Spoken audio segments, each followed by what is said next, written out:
Cuando no sabes quién eres, dónde estás, ni sabes el camino que quieres seguir en la vida, es lo que yo llamo una mente despierta que no se cree lo que han instalado únicamente en su cerebro. Nosotros tenemos más similitud de genes con los ratones, al menos en este planeta, porque también creo que existen los extraterrestres, que es la domesticación, lo que nosotros de manera institucional llamamos educación. El Dios en el que nos confesamos y al cual oramos, tampoco fue en un 99% una elección individual, como es el caso de mi propia madre, católica todos sus años de vida y casi a los 70 años, cristiana evangélica. ¿Quién soy? A mí esto me costó muchísimo estudiar y esta pregunta puede parecer muy fácil, pero la verdad es la pregunta más compleja que uno puede contestar. ¿Por qué? Porque para la mayoría de los individuos se convierte en una pregunta complicada. Nos da miedo afrontar la realidad. Yo digo que la pregunta del quién soy es la pregunta que uno más debe hacerse en su vida.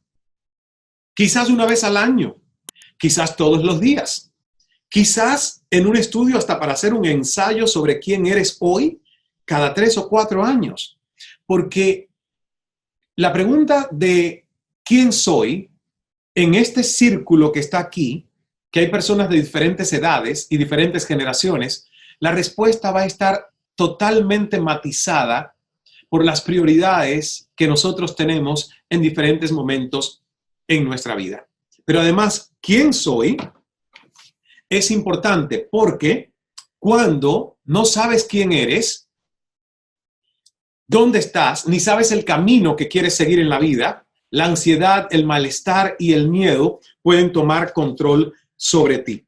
Hay muchos puntos donde uno puede ver esto de quién soy. Por ejemplo, el punto de vista biológico.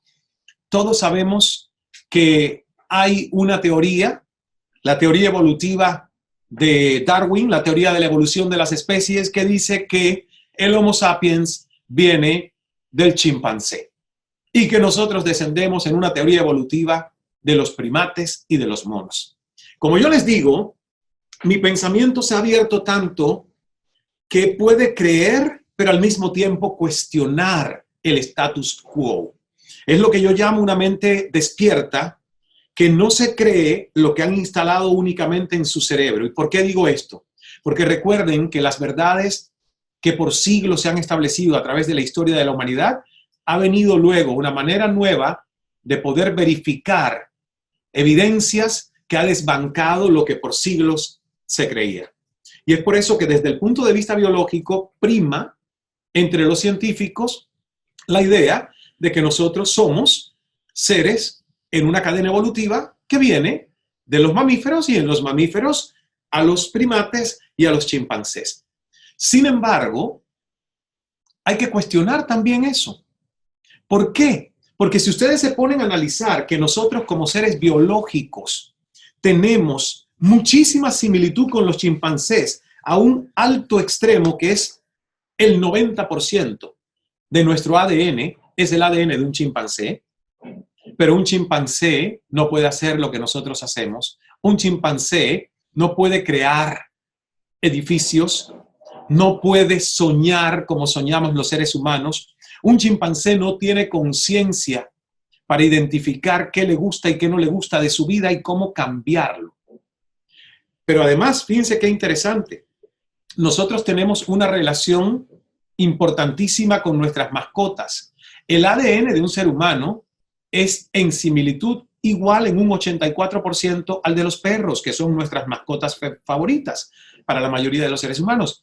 Sin embargo, nosotros tenemos más similitud de genes con los ratones, en un 88%. Y tenemos el 60% de los mismos genes que una banana o un plátano. Entonces, esto me parece muy interesante porque vamos a ir distinguiendo que al final es como una cebolla que vas despojando de sus capas más secas y menos jugosas, ¿verdad? Y al final tú encuentras que la respuesta del quién soy está más en esencia que en la apariencia de ser humano, porque somos una entidad mayor que eso. ¿Por qué les decía que hay que a lo mejor hasta dudar o dejar espacio a la duda, a la teoría de la evolución de Darwin, en el quién soy desde el punto de vista biológico? Porque siempre se ha hablado del eslabón perdido. Ese eslabón perdido no es otra cosa que conciencia.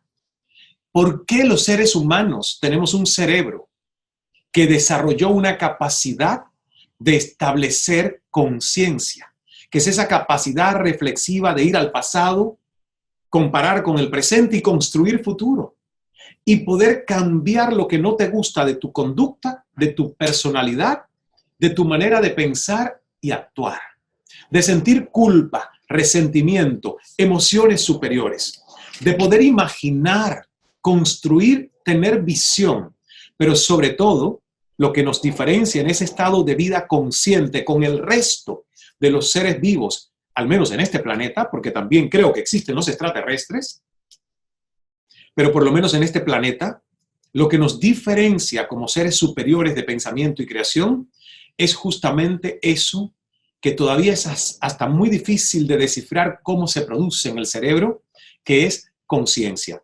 Obviamente, desde el punto de vista neurológico, se sabe que nuestro cerebro tiene corteza prefrontal, que es la encargada, o el neocórtex, de poder hacer ese centro de comandos racionales, reflexivos e imaginativos, que es lo que nos diferencia de los chimpancés.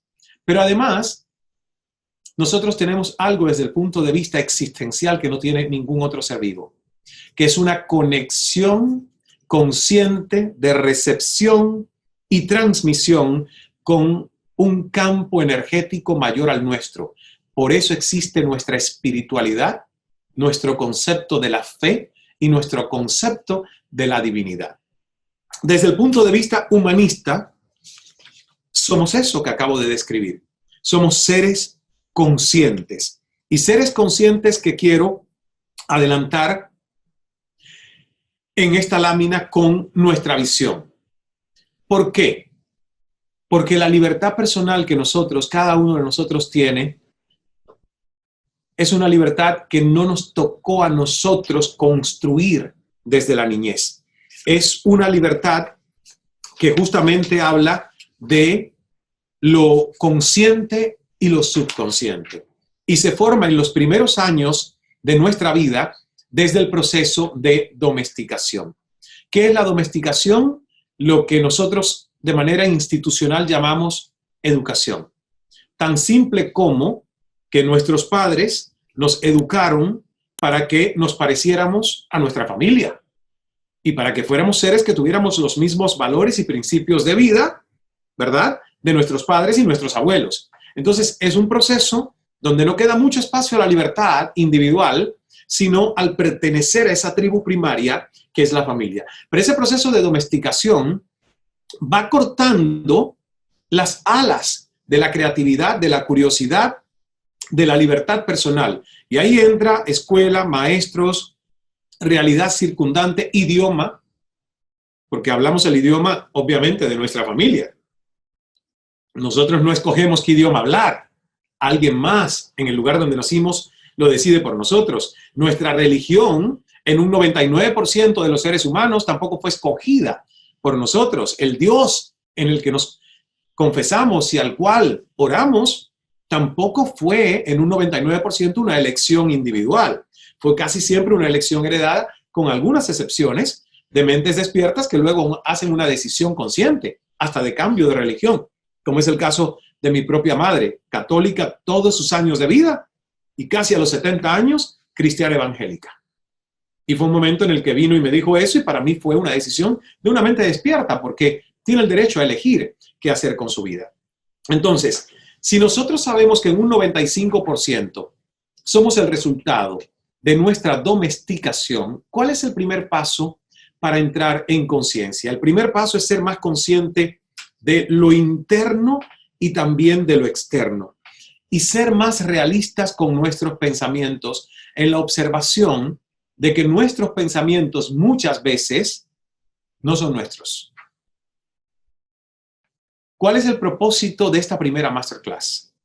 Darnos herramientas para no solo ser protagonistas de nuestra propia vida, sino también tener el doble papel de testigo y observador consciente. Si ustedes me quieren ahora exprimir el cerebro y decir cuál es el takeaway, cuál es la máxima premisa que yo me tengo que llevar de esta clase como raíz de valores del bambú, es decir, no siempre somos lo que creemos ser. Y como aspiramos a ser mejores y a despojar esa cebolla de identidades y capas que muchas veces están ya secas porque son el reflejo no del jugo de nuestra esencia, sino de apariencias construidas para impresionar y ser aprobados y pertenecer, y que nos mataron nuestra unicidad, hay que ser realistas con nuestros pensamientos, porque mucho de lo que nosotros hemos establecido en nuestro subconsciente como pensamientos propios posiblemente comenzaron en el proceso de domesticación como una opinión de otros que en el momento en el que fue dada, nuestro cerebro no tenía todavía un estatus de desarrollo pleno, anatómicamente hablando y biológicamente hablando, y simplemente ocurrió una descarga de aceptación automática de la opinión de alguien, llámese tu padre, tu madre, un profesor, un vecino o un tío. Que si uno no abre la piñata y empieza a entender qué te limita, de dónde vienen tus miedos, de dónde vienen esas preguntas tan limitantes que son las preguntas primarias que nos vienen a los seres humanos, como por ejemplo, ¿seré lo suficiente? ¿Soy lo suficiente? ¿Podré con esto? Si esas preguntas vienen a ti, como muchas veces vienen a mí, son preguntas que no te empoderan, porque son voces desde la limitación y desde un paradigma de escasez y de carencia y de insuficiencia. Y le pasa a la mayoría de los seres humanos. Porque en primer lugar, además, nuestro cerebro conspira para que esto sea así, por lo que llaman los neurocientíficos el negativity bias, o el prejuicio a la negatividad, que es que el cerebro de un ser humano, en su estado más primitivo de existencia, estaba expuesto a todo tipo de amenazas en las sabanas africanas y en los montes, cuando no habían casi ciudades, eran aldeas expuestas a la pantera, al león, al mamut y a cualquier tipo de animal salvaje que podría atacarnos sin previo aviso. Y el cerebro humano, por subsistencia y supervivencia, tenía que estar bastante negativo, porque cualquier peligro al que tú no reaccionaras con un buen instinto o impulso podría amenazar tu vida. Pero ya hoy no estamos en ese estado de salvajismo, pero hemos heredado un cerebro que sigue teniendo un punto de negatividad bastante fuerte. Entonces, vayamos al punto de vista psicológico, porque ya estamos viéndolo. El humanista con los condicionamientos sociales para responder quién soy. El biológico, que nos habla de que somos el resultado de una evolución, pero hay otros que hablan de la teoría de la creación, que ignoran a Darwin y dicen, no señor, somos demasiado diferentes a un chimpancé aunque nos parezcamos y ellos nos imiten a nosotros. Hay algo de divinidad en nosotros y ese soplo divino que nos fue conferido, entonces a lo mejor somos el diseño de una inteligencia amorosa superior a la que en una abreviatura cómoda llamamos Dios. Un Dios sin distinción de religiones. Ahora, vayamos ya a la ciencia, a la psicología del ser humano. ¿Por qué nos interesa saber desde el punto de vista psicológico quiénes somos? Porque saber esto nos hace más fuertes. Si tú conoces quién eres y te autodescubres, cada vez tendrás menos secretos, menos historias que te avergüencen. Y cuando tú tienes menos elementos que te hacen prisionero de ti, eres un ser humano auténtico, libre. Eres de esa gente que llega y sin hablar, todo el mundo se tiene que voltear porque dice, Dios mío, esta persona camina con una comodidad extrema en su propia piel. Y eso sí tiene que ver con cómo hemos liberado nuestra psiquis de prejuicios, tabúes, condicionamientos y opiniones de otros en nuestra infancia que se convirtieron en creencias propias. La crisis existencial que mucha gente vive es una crisis de identidad en la mayoría de los casos. Crisis de identidad. Es más común que crisis existenciales circunstanciales como estar en un campo de concentración, que sí puede ser, obviamente, una crisis existencial validada por una realidad que te asfixia y te priva de tus derechos humanos básicos. Hay una frase que a mí me encanta, que es esta que está en pantalla, que dice: conocerse a uno mismo no solo es la cosa más difícil, sino también la más incómoda.